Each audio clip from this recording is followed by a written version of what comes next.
Hey guys, welcome back to another episode of the 20 Survival Guide. This is your host, Emily. In today's episode, we are bringing back one of my favourite guests, and that is Ellie, my best friend. She's been on the podcast once already, and we're bringing her back because firstly, we're bringing guests back, but also we have some very, very important things to discuss, and we thought we might as well just do it in front of you guys. So without further ado, please give a welcome. Without further ado, welcome to the podcast, Ellie. Thank you so much. So good to be back. I feel so at home with a microphone in my hand on this podcast. Honestly, she's one of the few guests who I think have sat down, and when I was playing around with the recording, she was like, I absolutely love hearing the sound of my own voice. And most people are like, this is torture. I hate listening to myself. I want to get through this as fast as possible, but you love it. So maybe you've got something brewing in that area. Maybe you could take over.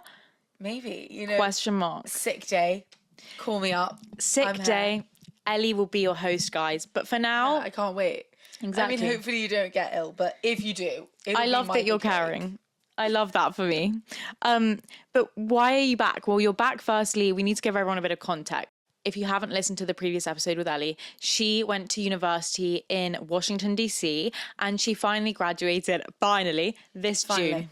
We did it. We did it. So now she's back in the UK permanently, and I'm so glad to have her back.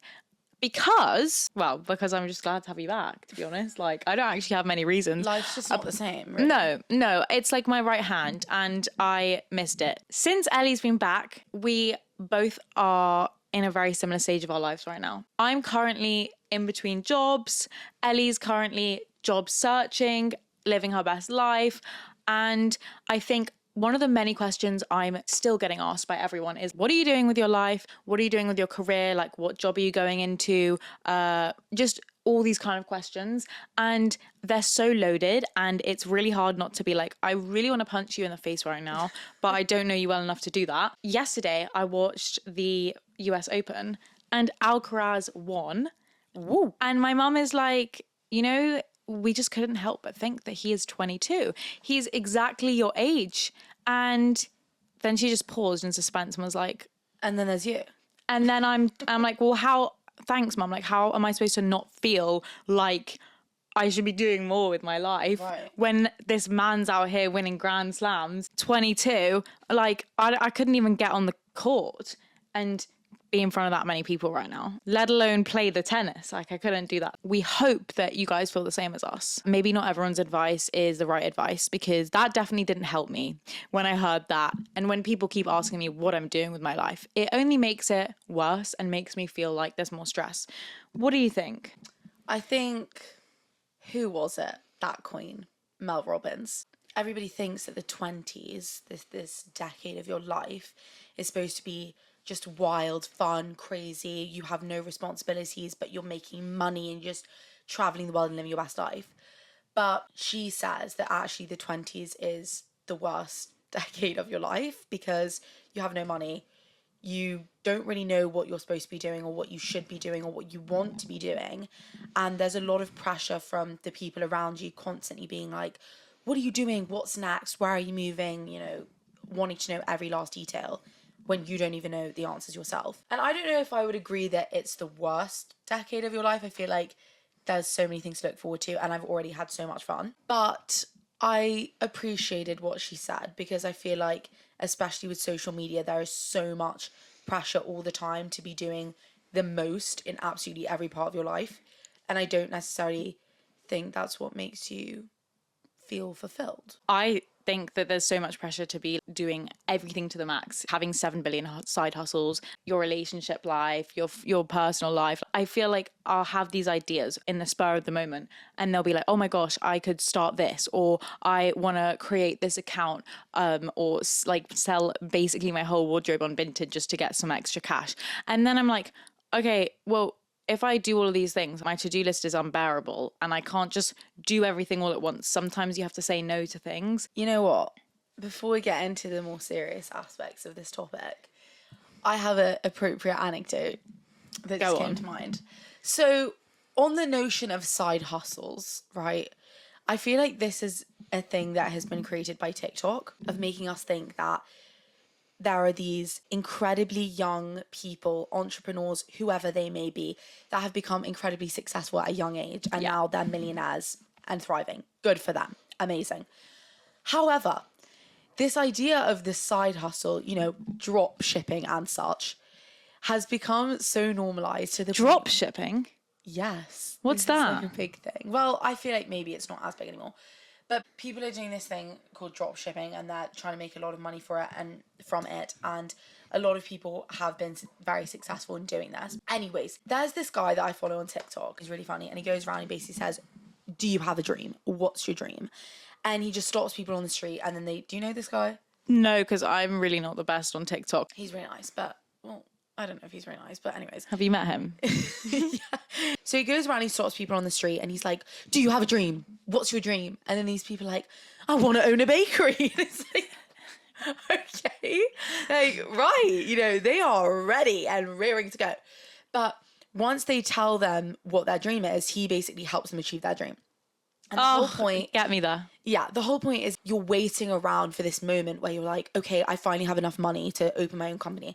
But in reality, there's never going to be a perfect moment. You just have to do things. So he's essentially pushing people to do that and giving them the money, helping them out, giving them the experience to enable them to start their dreams. Anyways, this relates to the side hustle because I feel like it's become so normalized that I was watching one of his videos and he was in New York and he was saying, guys, if you want to make money, here's a great idea. It was this parking lot scheme that they have in New York where they stack the cars up really high. So you drive your car in and then they push it up. And then the next car comes and they push it up. That's really cool. I didn't know that was a thing. It is cool. But so, you know, in New York, there's such limited space that they've got to essentially pile them up. Yeah. But in London, we don't really have that. We have a terrible parking system. However, he was saying, he was like, guys, this is all you got to do. All you got to do is go around, buy all the parking lots, or buy, you know, a few parking lots and then create this system. And I am literally living in a state of delusion where I saved this video and I thought to myself, yeah. Really? Yeah. I'm going to add that to the list of things that I've got to do as my side hustle. Sorry. Sorry. Can we just get a rain check? I'm now in the parking lot industry. Since when did you give that much of a shit about parking lots? The hustle life has become so central in our culture that I am genuinely considering buying parking lots. Sorry, where am I getting the money That's real or far. the experience to buy parking lots and recreate the system? I mean, I love the inspo and I love the confidence, but also, can we just get real? If you had always been interested, I would have changed. I would have said a completely Right. different thing. Which brings me on to my next point. I feel like I've been pondering with this a lot recently. I'm so grateful that I have good people around me who have like opinions on what's going on in my life, and like so many people with wisdom who I can learn from. But sometimes it gets really overwhelming when you're trying to make decisions. I'm going to just take a little bit of everyone's advice and meld that together to make my decision. But then there's almost like too many cooks in the kitchen. And I don't know how to trust my gut sometimes when I do that. So I think what we need to talk about now is who can you trust and who is actually going to try and bring me down. I think it's a constant debate in life, and especially in our 20s. How do you know who is the right person? I trust a lot of people in my life who I see all the time. But I think that, for example, at work, now I've been working and I've had a lot of experience in an actual workplace. I'm someone who is quite a trusting person. And I think that I showed that at work to the point where I realized, and I had to check in with myself, that not everyone has your back. You might have everyone else's back, so you'd naturally think, oh, they'll feel the same, like they're being nice to me, they're willing to help me. But people don't always have the intention to look out for you. And it's the hard truth that sometimes we need to learn. Even though being vulnerable is a great thing, it's who to be vulnerable with. And that's so important if you want to make sure that you're going to be successful eventually in life. What about friendships? Have you ever experienced any time where you feel like you've trusted the wrong person? I feel like with friendships, it's different. There's different departments when you're thinking of trust in terms of this stage of your life, because obviously you have your career, you have your family, you have your friends, you have, you know, all these different aspects of your life, and trust can come in many different forms. And maybe there's people in my friendship life that I would be more willing to trust earlier on than people that I know in work. But I feel like in terms of friends, yeah, I'm sure there's people I've probably trusted over the years that maybe I've thought about and been like, don't know if I really want to trust you. But to be honest, I think as a person, I'm not that trusting off the bat. I'm normally the type of person where you kind of have to prove yourself to me first in order for me to trust you, rather than me giving you the benefit of the doubt. And, you know, maybe a lot of people would say, oh, that's really pessimistic, or that's a bit sad that you live like that. But I don't really think that stops me from getting close to people. It's never stopped me from having great friends. I think it's just that it's helped me to trust my intuition over the years. And I don't think there's anything wrong in life with sometimes sitting back for just a second more and being like, have I figured you out or have I not? Totally. I feel like there are moments where I'm meeting new people, or I'm, talking to a new friend, and I'm starting to talk about specific instances in my life and share some experiences. And then I kind of have like a split moment in my mind where I'm like, oh, wait, like, should I say that? I don't really know how much I trust this person. And maybe I'm going to bite my tongue on that one and like quickly swerve away. And I think that is a way of being like, okay, that's intuition. I think that the way of not trusting people until they prove your trust all comes up to how you've been brought up and your life experiences, which all form why you trust someone more than other people. And that's fine. That's not something that should be like wronged or, frowned upon or criticized. I think what's really important to realize is if I'm going through a breakup right now and I want to text my ex, for example, should I go to the friend that's probably just going to tell me what I want to hear? Or should I go to the friend that's harsh and is probably going to make me feel a little bit shitty at the time, but is probably going to tell me the right thing, even if it's not what I want to hear? I liked what we discussed earlier when you said to me that you want to take advice from people who you want to be like and avoid advice from people who live a life that you have no interest in living. At least the way I think about it in my life, in the different departments, if we're classifying like education, work, friends, fun, let's just say there's three. There's definitely people that come to mind at the top of my head in my life who I think of. I might not even ask them for advice, but I just think of those people when I'm deciding what to do. So for example, if I'm studying for an exam and I'm really stressed and I think to myself, oh my God, I really want to give up. This is so boring. I just want to go downstairs and have a snack or go downstairs and have a cheeky snack. Or have a cheeky snack, yes. I'll think to myself, there will be people that will just pop in my mind. I'm like, oh, I just know what she would do. That's such a good point, because I feel like I have that. It'd be like, oh, I know she wouldn't take a snack right now. I know she'd probably like put her phone outside of her room and make sure that she worked until she got the answer for this question. Right, yeah. And it's the same thing in terms of friends and relationships and work and all these things. There are people that you can identify in your mind that you look up to in your life, people that you want to be like, or people who have qualities in their character that you really admire. And you can think of them and look to them when you come across problems. So it's not necessarily about asking advice and always seeking out the advice and calling up that person and being like, what should I do? You can take a page out of other people's book just by thinking about them and putting yourself in their shoes. I'll take advice from lots of different people, whether I think it sounds good or not, but they might be people who I don't necessarily want to be living like. At the moment, if you are in your early 20s or at any point in your 20s, you're getting people from different directions telling you what you're good at, but eventually you're going to have to choose something and you're going to have to come to the conclusion yourself. This definitely goes into another topic, I guess, that we want to talk about, of how for some reason when you're at this stage, like your early 20s, people you don't even know are literally coming up to you and being like, so what's your plan? So when are you moving? So when are you gonna... My favourite one is when people say, so what are you gonna do with your degree? Is that it? I've not heard that one. Oh my gosh, I get that one all the time. Is that... What are you gonna do with your degree? Or when people say, another college student that's not going to put their degree to use. I'm like, okay, listen. Who the hell is saying this? Sheila. Okay, first of all, who are you?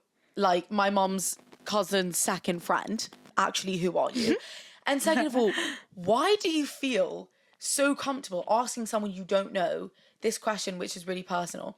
And I guess this is another thing that we talked about of saying, you know, when people ask you these questions, it does feel like a personal attack. It feels really uncomfortable. Most of the time, they're probably saying that to be like, oh, I have nothing else to say in the conversation right now. But I think people don't realize that's such a loaded question right now. It's not really something that you want to answer when you have no idea, because you are going to end up bullshitting because you don't want to feel like people are going to take pity on you or whatever the hell, which by the way is totally fine if you don't know what you want to do with your life, because most people don't. But I've never heard someone ask me, what are you going to do with your degree? I think it's because I did business. It was kind of useful sometimes, and then the other time I was pretty much out clubbing.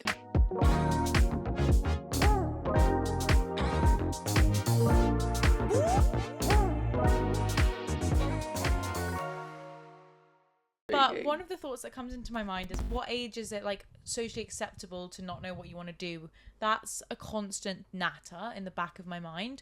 And I'm not saying this to stress you guys out. I'm just saying this to be like, I feel the same way because I can't be the only one. I think that's where it really comes into trusting your own gut and trusting that you are creating a life for yourself that you will be happy with once you put the work in. Like, trusting that the decisions you're making now around your career, around the people who you hang out with, they might not all be perfect. Like, you might make mistakes. That's the whole point of this decade. But the majority, you want the hit rate to be like 80 or 90%, 80% right.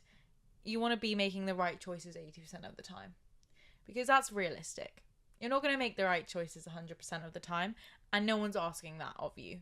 And it's really okay if you mess up, because you need that 20% to learn from. Most adults I know, when you ask them about jobs they've had in their life and just places they've lived and things like that, just experiences that they've had growing up, it always seems like the best things that they've had and the things that they do now, like the big jobs they have or whatever, the most success they've had, are things that they never thought they would achieve. So for example, I don't think I know anyone who I talk to about being young and getting jobs and they say, oh yeah, so I got my dream job when I was 22 and then I stayed there for 3 years and then I moved to this place and I was there for 2 years because I loved it, and then went up and then I went up and I went up. Like, no, I don't think there's anyone like that. But all the most successful people I know, in terms of people that are much older than me, they're all like, oh God, I had this terrible job for a year, left there, met someone at a coffee shop who I started to become friends with. Then they got me this job and I loved it. Then I went into a whole nother field. It's like, that's the fun of it, you know? And I feel like I hate the narrative personally of everything's so dull and this is such a scary, stressful time. It's like, it's only scary and stressful if you make it that way. Like, this can also, anything that's scary can also be really exciting. And I think this is a really exciting and special time where you can make mistakes, you can afford to make mistakes, and you can afford to, and if it doesn't work out, that's okay. Then you know it doesn't work out because you tried it. I totally agree. I think that half of my brain is like, oh my gosh, what's going to happen if X doesn't work out or whatever. And then the other half is like, oh my gosh, I have so little strings tying me down right now.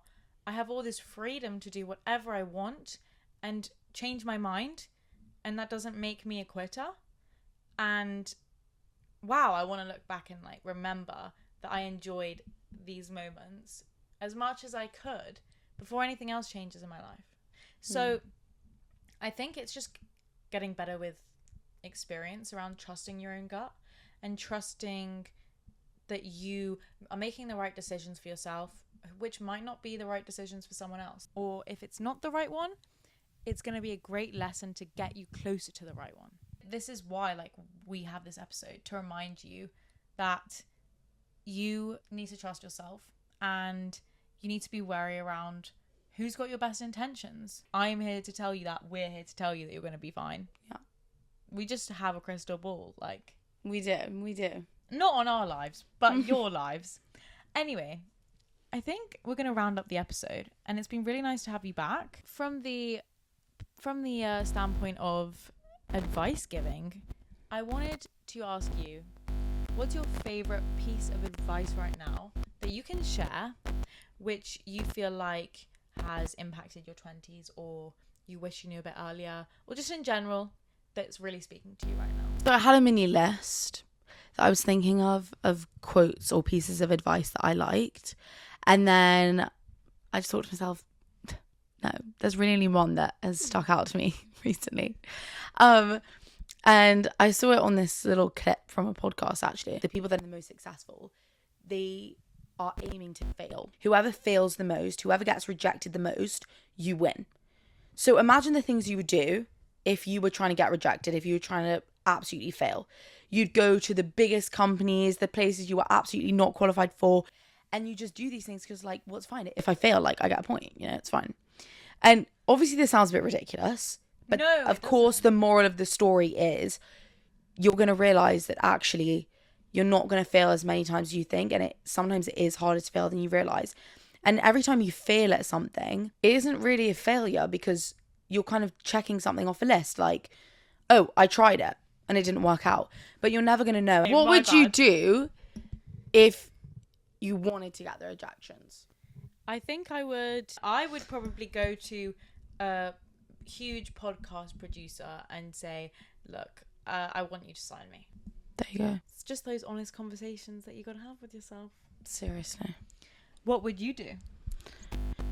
Ooh, I don't know. I think I currently need to make a goal board, an inspiration board for my year. I just had my birthday. So now I'm in Happy birthday. thank you so much. Now I'm in 23rd year of life. So I've got to make a new list of things I want to do and I want to achieve. So yeah, I'm going to have to get thinking. I hope you guys have some useful tips that you can take away from this episode, or just have found some nugget of natter that you found relatable. We wanted to keep it short and sweet. So I hope you guys have a great rest of your Wednesday and enjoyed having Ellie on, because I really enjoyed having you on. And I think we could have, now that you're back, a lot more conversations like this. Just things that you guys want to hear, or things that are on our minds which could help you as well. Just sit down, get the mics out and start talking. Amazing. So we're going to have to do this again. But for now, I loved having you on, and I hope you guys have a great rest of your week, and I shall see you all next Wednesday. Bye.